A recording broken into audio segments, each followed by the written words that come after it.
ജില്ലയിൽ മഴ മുന്നറിയിപ്പിൽ മാറ്റം. കിഴക്ക് പടിഞ്ഞാറൻ കാറ്റിന്റെ സംയോജനം മൂലം ഇന്നും നാളെയും ശക്തമായ ഇടിയും മിന്നലും കാറ്റോടും കൂടിയ മഴയ്ക്ക് സാധ്യതയുണ്ടെന്ന് കേന്ദ്ര കാലാവസ്ഥാ വകുപ്പ് അറിയിച്ചു. മലയോര മേഖലയിൽ ജനങ്ങൾ ജാഗ്രത പാലിക്കണമെന്ന് ദുരന്ത നിവാരണ അതോറിറ്റിയും മുന്നറിയിപ്പ് നൽകി.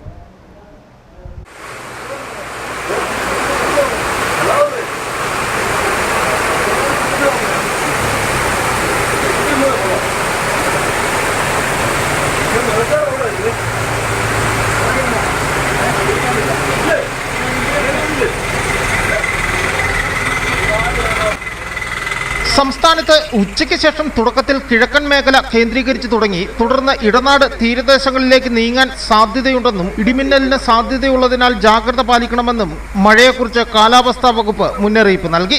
ജില്ലയിൽ ഇടവിട്ടുള്ള ശക്തമായ മഴയ്ക്കാണ് സാധ്യത പ്രവചിച്ചിട്ടുള്ളത്.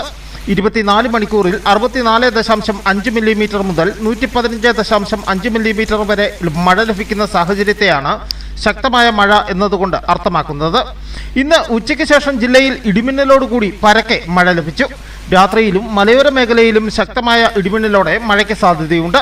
മണിക്കൂറിൽ 50 കിലോമീറ്റർ വരെ വേഗതയിൽ വീശുന്ന കാറ്റിനും സാധ്യതയുണ്ടെന്ന് കാലാവസ്ഥാ വകുപ്പ് അറിയിച്ചു. ശക്തമായ മഴ പെയ്യുന്ന സാഹചര്യത്തിൽ ജനങ്ങൾ ജാഗ്രത പാലിക്കണമെന്ന് ജില്ലാ ഭരണകൂടവും നിർദ്ദേശം നൽകിയിട്ടുണ്ട്. News bureau, Udumbanchola.